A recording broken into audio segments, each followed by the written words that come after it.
When we last left our hero, we were doing this blinding nine-toes quest where you have to kill these bandits and go back to the. So basically, it's a corpse run. Kill 8 bad guys and run home. Dr. Zed is over there. He's over on the north side. Can I... Huh. That's another option. Let me say. Can I zoom in anymore? No. He's right over there where the S is. Right over there in the center of the screen. But we are headed over here to where this... my yellow icon is over there. That flashing yellow triangle right there at the bottom of the screen. And our bandits are northwest of us. In fact, we're at the gate of their bandit camp, so we're going to have to take them out one at a time, it looks like. Let me get my microphone set up here. Let's do this thing. Alright. Apparently, I sold my gun with the zoom on it, and I can't buy it back. I tried. I went back to the vending machine, and I can't buy it back. I'm an idiot. So we'll use my regular pistol, but... Actually, before I do that, let me use this. Okay, we're going to whittle these guys down, and I'm going to whittle these guys down with my pistol. And then if it starts to get hairy and then I get overwhelmed, I'm going to pull out the assault rifle.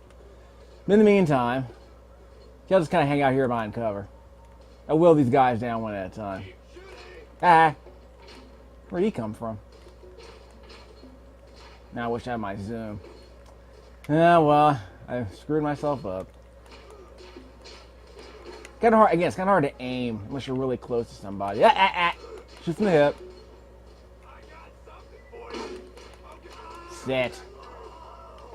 Okay. I'm safe here. Ish. Yeah, I'm safe. Okay, I reloaded. No grenades. He's down. Yeah, it takes a bit of fidgeting with the controls to kind of get a precise shot. I have no grenades. Just fine. I have a shield, so I'll be fine. Unless I can get under fire, of course. I can't aim. Stupid auto aim. See, I'm kind of hitting him.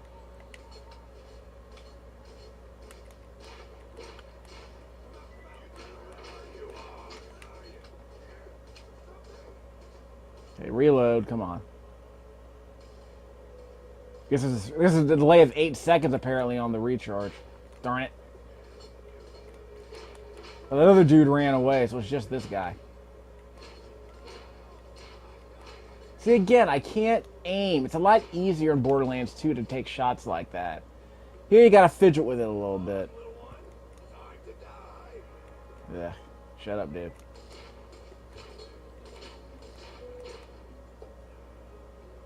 Yep, there he goes. See, I'm not even hitting him. See, so stuff like that is kind of the reason why I prefer Borderlands 2. It's just, I was never really able to get into the gunplay in this game because it's too much trouble to take shots. Oh, well. Even with the auto aim. Now I'm hitting him. Right. That was me saying that. Don't worry, he grows up in Borderlands 2. He's leader sanctuary and all that. So again, that kind of stuff. Can't really do that here. Yeah, there are guys over here. So I'm barely hitting him. He's barely hitting me. It's not exactly thrilling. I'll get closer and bum rush him if I have to. I was just trying to play it somewhat safe. So yeah, this is I think where I gave up on the game. I'm like, you know what, this gunplay isn't doing it. And I guess it's at this point that I just say, okay, look. Let's not complicate things by calling it a looter shooter. Let's be honest about what looter shooters are. They are action games with more power-ups than you normally would get. Contra isn't a looter shooter, but it has power-ups. You know, eventually things appear on the screen and they drop power-ups. Games like Doom and Shadow Warrior, actually I have played Doom and Duke Nukem. They're traditional first-person shooters. Occasionally an enemy will drop ammo, and occasionally an enemy will drop a different gun. That's your loot system. They're power-ups, basically. You get them by killing enemies or finding them out in the wild. In this game, and of course in those games, you know, generally speaking, when you shoot a bullet, it is a fixed value of damage. There isn't a whole bunch of calculus behind, like, how many hit points an enemy has. An enemy can take, what, two shotgun shells and 4 regular bullets. And maybe one rocket to the face. That's the damage model. And here the game uses a bunch of RNG to say, like, okay, you're rolling a 10 or a 12 or a 14 for damage when you fire a bullet at somebody. And maybe they're doing some nonsense where it's like, okay, if you have a shield, then the damage goes to the shield first. I'm like, okay. Any shooter can do that. Call of Duty can do that. Regular Call of Duty with no transparent damage model will do that. This is a game where you put a bullet into somebody and the game tells you, how many hit points you've taken off. Or the game tells you what variables factor into the firing speed. Like, how many bullets can you fire at once? The number of bullets you have in the chamber, again, it's not an RPG thing. But the fire rate is an RPG thing, like this right here. Let me show you that. Interrupting the combat for a second. See these values here? Damage 11, accuracy 78.7, fire rate 2.1.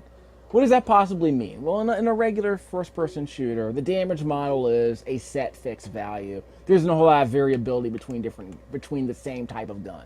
If you have a pistol, all pistols do the same damage. And all enemies take the same damage, generally speaking. Accuracy. Well, what's 100 mean? Well, 100 probably means if you're looking at a cursor, how far away from the cursor does a bullet land when you press the fire button? In this game, as I recall, 100 means if your cursor is on a dude's head, it is guaranteed to make contact with the enemy's head. It's not going to spray in some general direction away from that cursor.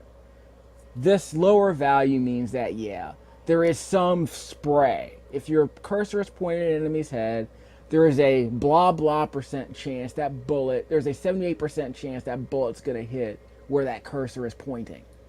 So it's going to hit there's a 78% chance, apparently, that bullet's going to hit its head, not its neck, its shoulder, or completely whiff to the left or right or above his head.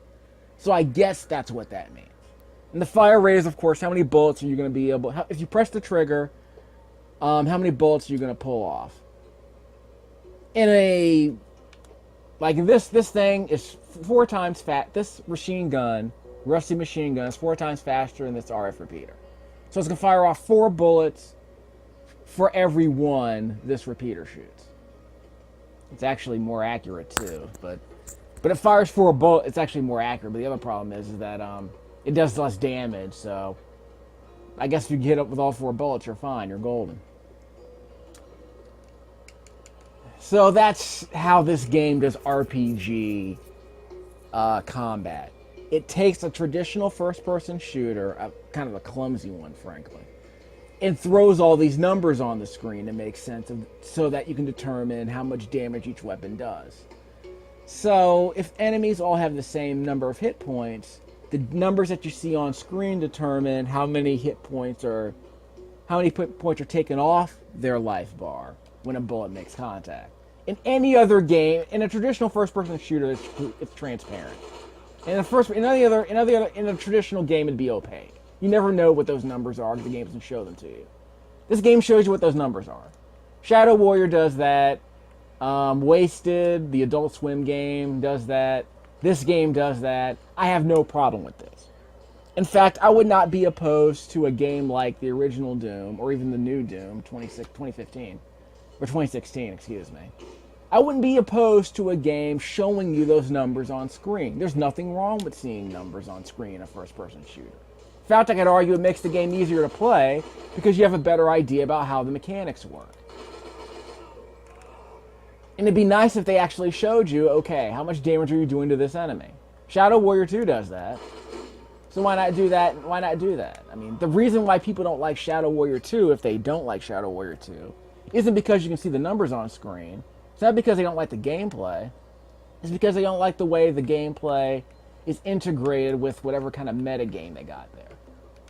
They don't like having all this loot. They don't like having all these special bullets. They don't like having all this, crap to sort through every time you shoot somebody. Because it doesn't seem to be meaningful. And the main complaint about looter shooters, or even just any loot game, you know, Grim Dawn, Diablo 3, Darksiders 2 to an extent. You keep getting loot, and it's basically incremental in terms of its improvement over what you have. Like, in so far in these two videos, this video and the one that preceded this one, I have gathered 3 pistols. One of them was a pistol that I actually liked, which I accidentally sold. It was a regular pistol that had a zoom scope attached to it.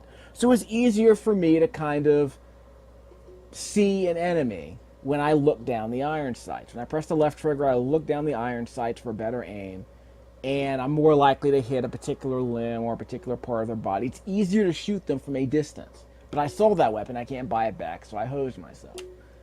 But I had 3 choices. This was one of the choices, and I didn't want this gun. So I, for all intents and purposes, kept one gun and ignored the other 2, because one gun had the specs that I wanted. It was a regular pistol with a scope that made long-distance firing more easy. This is my automatic weapon. It doesn't have any scopes. It's just, you know, another place to store ammo, because ammo is a resource in this game.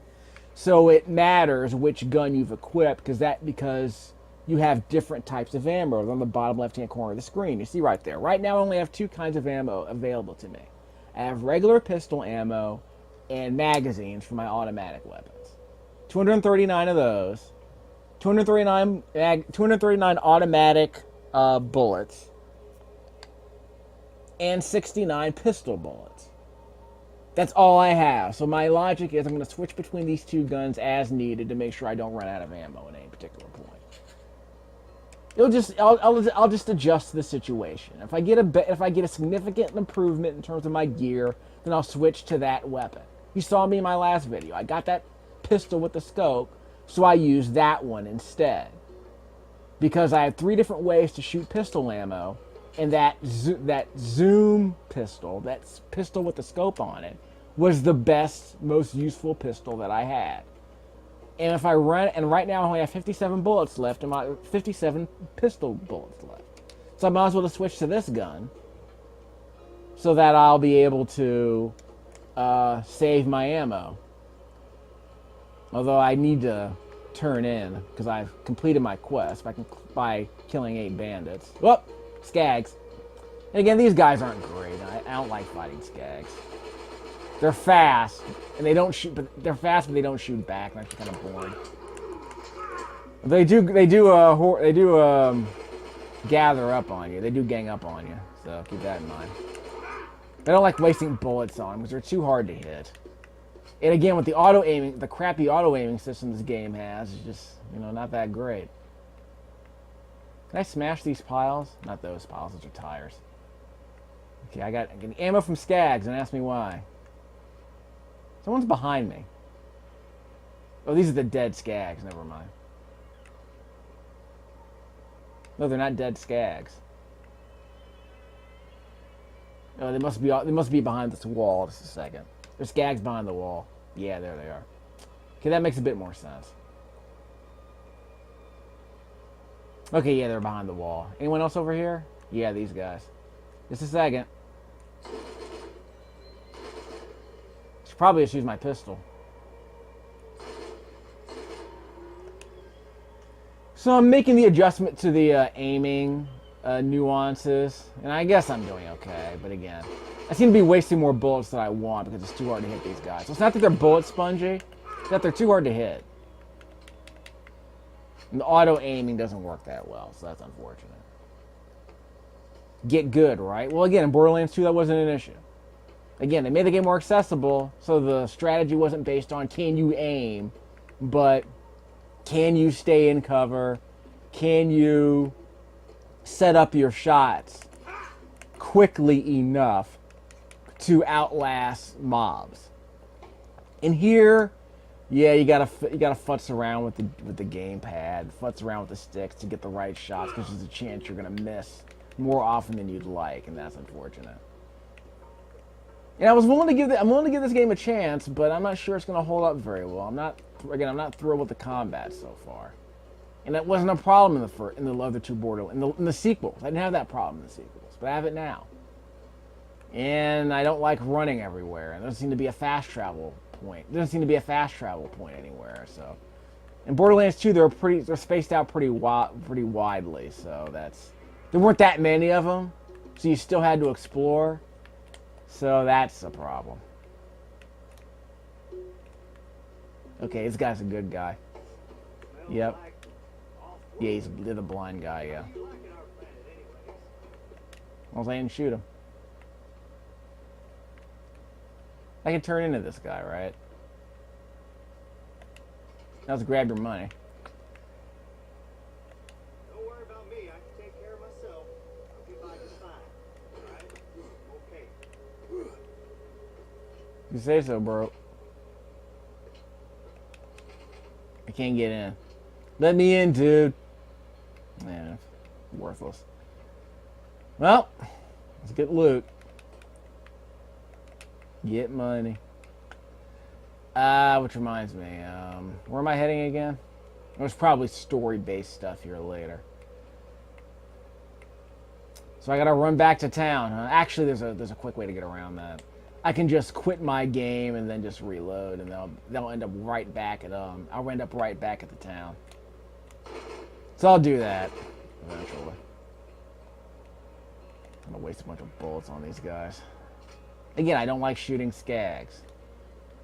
They're hard to hit and they waste a bunch of bullets, and they aren't even that much of a threat anyway. You can't melee them because they're too fast. There are too many of them. I mean, it's just... That's actually one thing the pre-sequel got right, is that once you get the ground stomping moves, it makes melee cleanup of enemies like this a lot easier. It makes mob management a lot easier. Because you're not just popping caps and like tiny little gnats like these guys. You actually can jump on them. That! Bastard. Okay, he's up there. No, you don't. That! I'm not dead. I'm not dead. Lost my shield, though. Okay, come on. Come back. Come to Papa. Okay, now it's reloading. I'm gonna need a much better shield very shortly.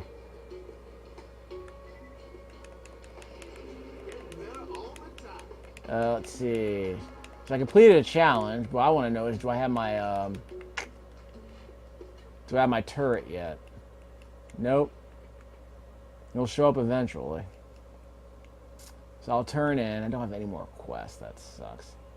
Okay, so I'll just investigate a little bit out here, collect some more loot, then quit save back to the title screen, and then just reload a new game. I figure that'll be a lot safer and a lot quicker than me just walking back. So I guess that's one way to manipulate this game. Manipulate the boring traversal. Because again, there doesn't seem to be a quick way to get around in this game. That's unfortunate. And shooting skags doesn't sound very appealing. Again, didn't have this problem in the sequel, so I think it's fair for me to make that comment. Before I was just like, meh, but now I'm just like, yeah. Having played the sequels, I'm even more meh about this game so far. So I've only been playing for an hour and a half, so I don't know, man. That's unfortunate. Assuming it gets better later, but probably not even worth it. I already have Borderlands 2. And it should probably be worth mentioning that this game is actually backwards compatible with the Xbox One at this point. So that's great for you guys if you're one of the souls who has an Xbox One. This game's actually gone up in price a little bit since it was made backwards compatible, as I recall. It's one of those weird little quirks where a game like Red Dead Redemption or a game like this, when it got jacked up in price by GameStop, I think it's like $10 used now, which is ridiculous. I mean, the pre-sequel game's like $8. I mean, so it's like a much better game is actually less expensive than the original. Does that make any sense? Because I don't even know if Borderlands 2 or 3 are backwards compatible. In fact, I mean, those games got remasters for the PS4 and the Xbox, or excuse me, for the Xbox One.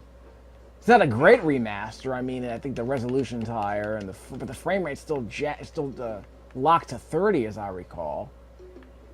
So, I mean, if you've never played those games before, I would just, Borderlands 1 has not been remastered, to my knowledge. And the Handsome Collection, I believe, I'll double check that. The Handsome Collection, I believe, has, we dead yet? No. Okay, melee, screw this. Eat it. Okay, so the Handsome Collection has, what does the Handsome Collection have? Yeah, it has Borderlands 2 and all the DLC. Up-res for consoles, because like I think they increased the setting. They increased the visual settings, and of course they increased the resolution, I think, to 1080. As I recall, this game and all of the PS3 versions were 720p, as I recall. Or if they were 1080 on low at best. But this, to be honest, this isn't the kind of game I don't think either of these games benefits from an increase of graphical fidelity. These games, I think, are made to be played in like 480p, to be brutally honest. And I don't have a problem with that, and I can't do anything with that because it's not a story. And I need to come back here for a story mission. Well, that sucks. Okay, so we got an autosave going on here. That's a checkpoint. So I'm supposed to blow that thing up, but the story trigger hasn't been activated yet. Oh, this game was made on the Unreal Engine, if I'm not mistaken. Which leads me to believe that when I hear people talk about, like Bioshock Infinite, it's on the Unreal Engine. You can't do an open world game. Like, well, sure you can. Look at this game. It's a bunch of corridors, obviously. They cheat. It's a bunch of corridors and skyboxes. Look at this map. This map is all one big streaming series of corridors, all things considered. Wide open areas, and they stream them. That's fine. But there are these little stars. Like, where are the stars? Like right around here. Like that little dynamite trigger over there. Not that. I just passed it. Am I an idiot? Yeah, up here. Here we go. That over there. Let me go to the map. That over there, where the star is, on the far right hand, right above the waypoint sign, on the right hand side of the screen right there. That star above the waypoint over there, that's a transition area to another streaming series of corridors. So yeah, the game does have to load assets in certain parts of the world, fine. It's streaming them using the Unreal Engine, fine. We aren't talking about Just Cause 2. But in fairness, this is a pretty good way to do an open world game as a first person shooter. Just create the world as a series of, sandbox area, as a series of arenas in corridors that are strung together by a bunch of, narrow corridors. You can prefetch the next bunch of assets, I suppose. And I'm sure a real developer will be able to explain how that works. But it makes perfect sense. If you can make a traditional corridor, then you can make the corridors bigger. So long as you design them in a way that the movement from one series of corridors to the next is seamless. So you're not just, in a bunch of interior areas. Wait a minute. Crap. I'm not gonna run out of bullets, I hope. If I run out of bullets, I'll just reload. I'll just, stop the game. Am I not hitting these guys? Can't hit the melee. This is ridiculous. Like I said, that's why I hate skags. There we go. Eat it. Did that guy just pop up in the air? Where'd he go? Dude. Oh, shit. I'm pretty sure that dude popped into the air when I used my knife on him. The first guy in that group of three. I think he landed over there. Okay, so as I was saying. Yeah, sure, you can do an open world game with a bunch of corridors. And you can make it work. You just have to prefetch everything properly. But, yeah, you can tell why Shadow of Mordor moved away from that. Of course, they weren't using the Unreal Engine. They were using their own, the Lilitech engine that Monolith came up with. It looks like they might use it again for, what is it? They use it again for Shadow of War when that comes out. I won't be playing that because obviously I won't be able to rent it. It's only going to come out. It's only going to come out on current gen systems, neither of which I have. Because I don't. I think it was at PS4, Xbox One, and PC. And I have a PC, obviously, but I'm fairly certain I won't be able to play it because Shadow of Mordor was actually a reasonably, you know, was actually reasonable. The specs were reasonable on that. It was an 8 gig. It wasn't a game that required 8 gigabytes. You can play that game on a 360. But, and of course, you could barely play it on a PS3. I mean, somehow they tried to make it work. They reduced all the settings to low. They reduced the resolution to 540p, I think. They made you load it off the hard drive, but I doubt the frame rate ever got above 20. That was rough. That was rough. I never got a chance to play it on the PS3, and at this point, I probably never will, because I already have it on PC. I've already played it on 360. It's not awful on 360, but it's rough, man. Especially when you get in strongholds and you get lots of enemies showing up on screen. Frame rates dip to the single digits. It gets really bad, the slideshow. But I was able to make it work. I'll show you some videos of that later. But anyway, I can turn in on this. 9 toes. Talk to this other guy. I thought I already did. So I gotta go back and talk to him again, huh? Well, let me do some housekeeping. Can't buy anything back. I didn't get any guns, really? Wow. That sucks, bro. Did I get more ammo? Well, I got some more ammo, so that's good. Okay. So, where's that TK Baja? Is that the guy I just met? Yeah. It's the blind guy. I gotta walk all the way. I hate video games. Okay, I'm going to stop this recording, so I'll save you a bunch of time. I'm not going to spend a bunch of time walking and talking anymore, but I'll do that later.